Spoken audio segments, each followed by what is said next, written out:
Sénégalais vivant à Bordeaux, Papa Waly Diouf est doctorant en littérature mexicaine du XXe siècle.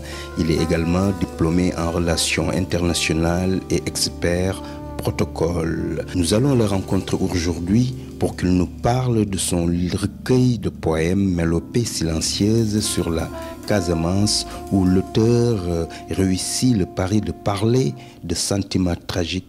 Clameur des années de déchirure, je m'en vais retirer les points de suture, agrafés sur des visages de sépulture, cauchemar de nos vies obscures. Adieu, tristesse de nos âmes meurtries, j'embouche désormais la trompette de la fratrie, désireux de s'investir dans la rémission sur les ailes battantes de la nation. Adieu, hantise de la sentence fatale, je t'annonce que tes jours sont comptés, devant la renaissance d'un patriotisme martial, fier des couleurs vivantes de sa citoyenneté. Monsieur Diouf, avant de nous parler de votre recueil de poèmes Mélopées silencieuses, pouvez-vous nous dessiner le chemin emprunté qui a fait de vous un passionné d'écriture? J'ai tout le temps été passionné par l'écriture depuis le lycée. J'ai commencé à écrire donc des poèmes à l'occasion des grandes rencontres. Quand il y avait par exemple la journée internationale de la femme, je me prêtais au jeu de l'écriture poétique, justement pour apporter ma contribution, même si elle est atone, puisque je n'ai pas du tout accès à l'époque aux mass médias pour pouvoir donner mon point de vue sur ce que représente la femme dans la société. Mais le temps aidant, cette passion pour l'écriture a pris davantage d'ampleur une fois que les portes de l'université m'ont été ouvertes. J'ai eu la chance cette opportunité de lire pas mal d'ouvrages sur la critique littéraire, ce qui m'a permis d'enrichir mon ouverture sur la littérature, sur la poésie, sur l'histoire, sur la fiction. Et c'est autant de richesses, livresses qui m'ont permis d'approfondir et de donner une tonalité assez particulière à mon style d'écriture. Il a fallu, à un moment donné de ma vie, la solitude aidant, je me suis lancé justement sans réfléchir à l'aventure de l'écriture. Alors, Mélopées silencieuses sur la Casamance, pourquoi ce titre? Mélopées silencieuses sur la Casamance, c'est le chant de la mélancolie des temps adverses. Quel temps adverse? Des temps adverses que le Sénégal n'aurait jamais connu, vu cette richesse culturelle dont nous avons hérité par le biais du cousinage par plaisanterie sur toute l'étendue du territoire sénégalais. Et j'ai été choqué dans mon enfance, puisque j'ai été en Casamance. J'y ai vécu pendant 10 ans. Et le début du conflit a surpris pratiquement la majeure partie des Sénégalais qui résidaient en Casamance. Je l'ai vécu comme une déchirure, mais je l'ai vécu également comme une déception. Je l'ai vécu comme un échec de la part de nos hommes politiques, puisqu'il y a plusieurs dimensions qui se greffent à ces situations conflictuelles en Casamance. Et le cousinage à plaisanterie entre Diola et Serer, on peut l'élargir également entre Diola et Toucouleur, entre Serer et Toucouleur, a fait que j'avais ce ressentiment. Je me sentais impuissant à l'époque, quand j'étais jeune. Et je me suis dit que ce ressentiment ne m'a jamais quitté. Et à un moment donné, ce ressentiment s'est exacerbé au point qu'en voulant écrire un ouvrage sur mon père, arrivé au moment où il a servi en Casamance, l'encre de ma voix ne pouvait plus se permettre de passer outre ce moment très important de ma vie.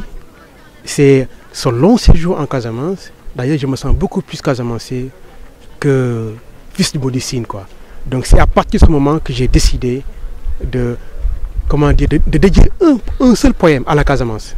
Et c'est parti de là. De là, je me suis dit, mais pourquoi pas 2 poèmes, pourquoi pas 3 poèmes? Et c'est de cette façon qu'est née Mélopée silencieuse sur la Casamance, qui est le chant de la mélancolie des temps adverses. Dans le recueil, il y a une articulation entre un sentiment tragique et la quête de la beauté d'un certain art. À titre d'exemple, ces beaux portraits presque intimes pris dans le milieu naturel de la Casamance. Pourquoi l'association de la beauté à la tragédie? Et également, vous mettez l'art au service de cette tragédie, cet art qui vient adoucir cette tragédie. Vous pouvez nous en expliquer davantage? En fait, c'est toute la particularité, c'est une des particularités de l'expression poétique. Vous verrez même bien sur le titre, en parlant de mélopée silencieuse, il y a un contraste sémantique.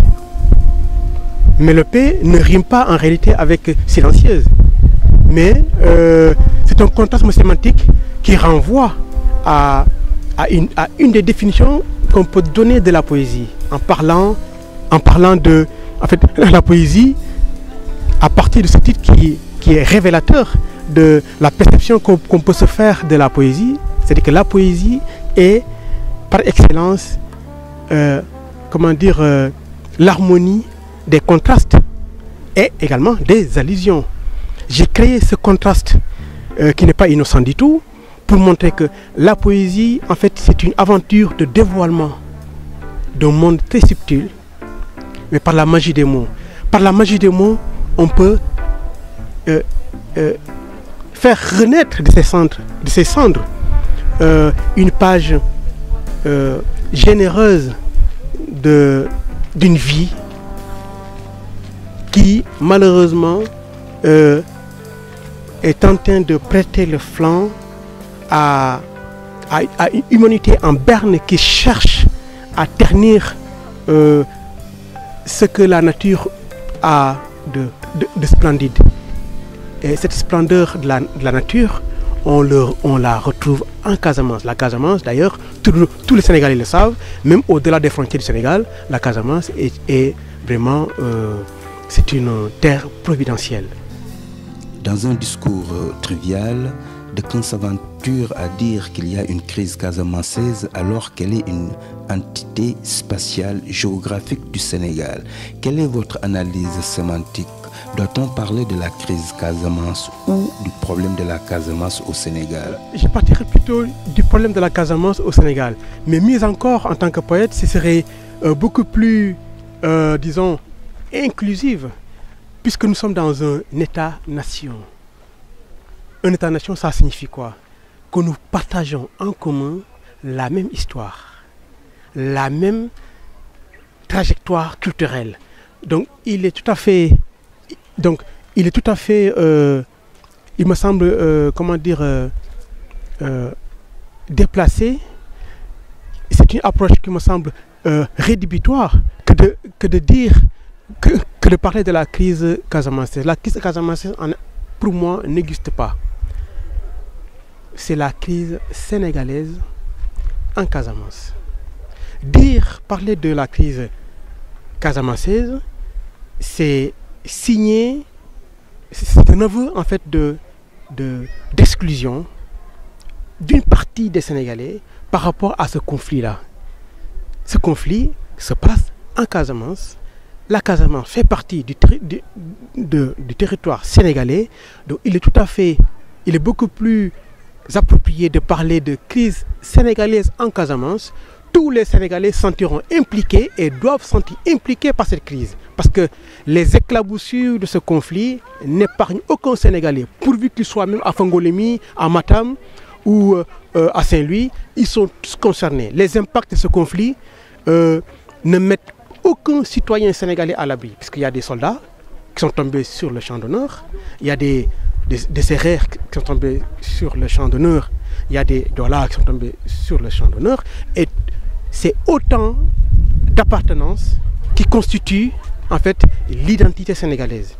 Donc c'est une approche que les Sénégalais doivent avoir, doivent développer, faire preuve de capacité, faire preuve plutôt d'émergence en pensée pour mieux comprendre ce conflit, pour mieux l'appréhender et pour mieux l'affronter. Parce que c'est une guerre fratricide et personne n'a à gagner. Personne n'a à gagner dans ce conflit. Nous avons tout à perdre. Dans le livre, il y a 33 poèmes. Et entre le début de la situation tragique en Casamance et la publication de votre recueil, 33 années se sont écoulées. Est-ce qu'il n'y a pas de votre part une volonté de faire jaillir une corrélation, de faire apparaître une autre symbolique dans le spirituel? Effectivement, il y a une corrélation entre le nombre de poèmes, 33 poèmes, et le conflit et la durée du conflit au moment où j'ai réalisé ce manuscrit. Je l'ai fini donc en 2015. Ce conflit a eu lieu le 26 décembre 1982. De 1982 jusqu'à 2015, ça fait 33 ans. Je me suis dit, je pouvais faire 40 poèmes, 50 poèmes, mais je me suis dit que ce serait bien, c'est une façon à moi, puisque c'est une façon à moi d'imposer ma volonté par rapport à la fin de ce conflit-là. Parce que l'auteur n'est pas seulement le porte-voix, le poète n'est pas seulement le porte-voix d'une société, il est également un des moyens forts du devenir également de la société. Quel qu'en soit le conflit, quelle qu'en soit la problématique sociétale qui interpelle tous les pays. Mais 33 également renvoie à une symbolique dans les deux religions révélées. Dans l'islam, nous savons tous que quand nous finissons de faire les prières obligatoires, nous faisons 33 fois Subhanallah, 33 fois Alhamdulillah, 33 fois Allahu Akbar. Dans la religion chrétienne, Jésus-Christ, qu'on appelle Isa alayhi salatu wassalam, a vécu 33 ans. Et toute sa vie durant, il était là pour œuvrer dans la rédemption, racheter les péchés. Quand on rachète les péchés, il ne reste plus que la pureté. Et voilà, c'est un appel à l'apaisement des cœurs, à la paix. La paix est le symbole de la pureté. Donc l'élément central de cette œuvre tourne autour de la valeur paix. La paix, avec la paix, on peut tout faire. Sans la paix, rien ne peut s'inscrire dans la durée. Dans votre livre, vous avez une approche lyrique, épique et didactique pour appeler vos concitoyennes et vos concitoyens à s'unir autour d'un tronc commun, la paix. De Bordeaux, si vous avez un message à transmettre, quel serait-il? Et je pense qu'il y a ce fameux cousinage à plaisanterie qui est un des ciments forts de cette cohésion sociale. J'en appelle de mes voeux toutes les générations à faire abstraction de toute forme de connivence susceptible de compromettre ce vivre ensemble. Et je pense que les valeurs auxquels nous avons été bercés depuis notre enfance nous habitent, ont toujours fait autorité dans notre vie quotidienne. Et il est important d'en faire un rappel à la fois sentimental, un rappel à la fois un rappel sentimental, un rappel historique, un rappel culturel, pour que une prise de conscience réelle soit effective. Parce que tant qu'il n'y a pas de prise de conscience effective de ce conflit, et dont la solution reposera essentiellement sur le substrat culturel dont nous avons hérité, il n'y a que ça qui puisse nous aider à apporter une solution à cette crise qui n'a que trop duré. Et je sais que les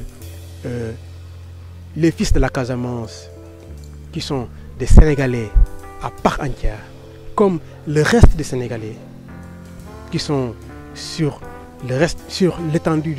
toute l'étendue du territoire sénégalais, veulent un pays uni.